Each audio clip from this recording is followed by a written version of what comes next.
Kwenye maisha kwa ujumla, kuna wakati unaweza ukajikuta unahitaji pesa kwa haraka sana, labda unaumwa au labda kuna mahitaji ambayo yako nyumbani, na wakati huo labda hauna kazi, lakini unahitaji pesa kwa haraka sana.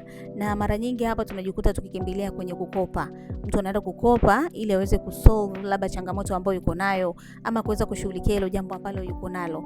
Na wakati ambao unahitaji pesa, unajikuta ni wakati ambao hauna hata akiba ambayo uko nayo. Useme labda utaenda kuitoa uweze kushughulikia, hauna akiba yoyote hile, na unajikuta unakimbilia tu kwenye mikopo. Haujali riba, haujali changamoto yoyote, lakini wewe kikubwa unahitaji pesa kwa haraka.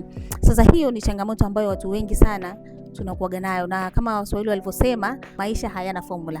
Leo unaweza usiwe na shida yoyote ile, lakini unaweza ukajikuta kuna wakati ambao unahitaji pesa na hauna akiba kabisa. Hebu leo tuangalie ni njia zipi ambazo zinaweza kutusaidia kupata pesa tukiacha kabisa kukopa. Yaani ukiacha kukimbilia kwamba nitaenda kukopa, ni njia zipi ambazo zinaweza kukusaidia kupata pesa kwa haraka pale ambapo utakuwa na uhitaji? Njia ipi uweze kutumia uweze kupata pesa kwa haraka? Njia ya kwanza ambayo unaweza kuitumia ni kuongea na familia. Tunaamini kwamba kila mtu ana ndugu, jamaa, marafiki. Unaweza ukaongea nao, ukawaeleza changamoto yako. Tunajua kwamba sio kila kitu cha kumweleza mtu, lakini kuna baadhi ya vitu ambavyo unaweza ukaomba msaada, ukawaelezea watu changamoto yako na wenyewe wakaweza kukusaidia. Kwa hiyo ni njia mojawapo ya kukuondoa kwenye ile changamoto ambayo uko nayo, ambayo inahitaji pesa kwa haraka sana. Ukawaambia watu, basi wakakusaidia kukupush ama kukusogeza tu hata kidogo, au kumaliza kabisa changamoto yako kwa namna moja ama nyingine.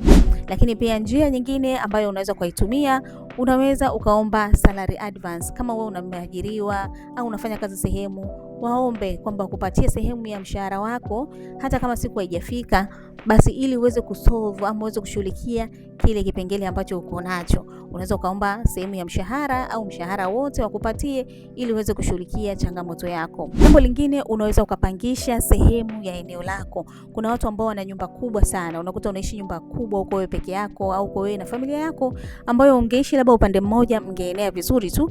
Kwa hiyo wewe pangisha ule upande ambao umebaki. Tafuta mpangaji, atapanga upande mwingine na wewe kaa upande mmoja, ili uweze kupata hiyo pesa ambayo atakupatia uweze kushughulikia changamoto ambazo uko nazo na maisha mengine yakaendelea. Lakini pia kuna watu ambao wana maeneo, una maeneo mengi sana au na eneo kubwa ambalo wewe upo hapo, lakini pia kuna eneo lingine limebaki. Unaweza ukaamua kuuza kipande cha eneo ili uweze kupata hiyo pesa ukashughulikia mambo yako mengine. Kwa hiyo mara nyingi sana usikimbilie moja kwa moja kwenye mikopo. Tafakari vitu ambavyo uko navyo.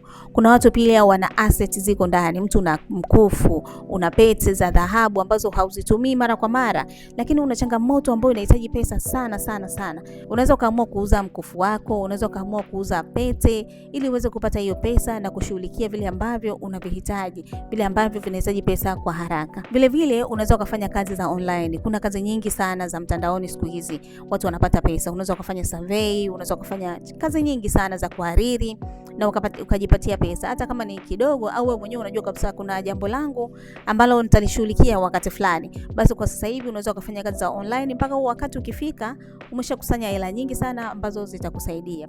Lakini wakati mwingine pia unaweza kaomba overtime kazini. Unajua kabisa kazi yetu ina overtime na hizo overtime zinalipwa. Na wewe unaweza kaomba overtime ili uweze kupata hiyo pesa ambayo utapewa ikashughulikie vile vitu ambavyo unahitaji navyo. Badala ya kukimbilia kukopa moja kwa moja, basi ukafanya kazi, ukapata overtime ambayo ni pesa utalipwa na ukashughulikia vipengele vyako. Vile vile kama una chombo cha usafiri, unaweza ukafanya kama Uber ama unaweza ukakodisha. Wakati mwingine kuna watu ambao wanakodisha magari. Unaweza ukakodisha gari lako ukapata pesa kidogo ya kukusogeza kwenye kile kitu ambacho unahitaji.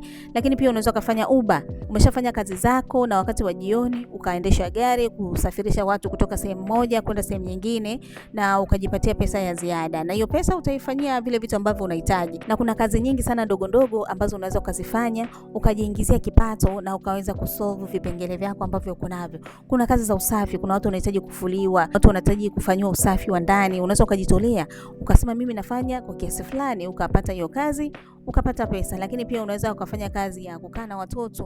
Kuna watu ambao wana watoto wadogo, wanataka mtu wa kuangalizia mtoto ili aweze kumpatia kiasi kidogo. Kwa hiyo mnasaidiana hivyo hivyo. Lakini kikubwa Kabla ya kukimbilia kukopa, basi angalia mazingira yako, angalia nini ambacho unacho, unaweza ukauza ili kuepukana na zile kero za mikopo. Ukikopa mara nyingi sana inakuja na riba, alafu mara nyingi pia inakuja na usumbufu mwingi sana.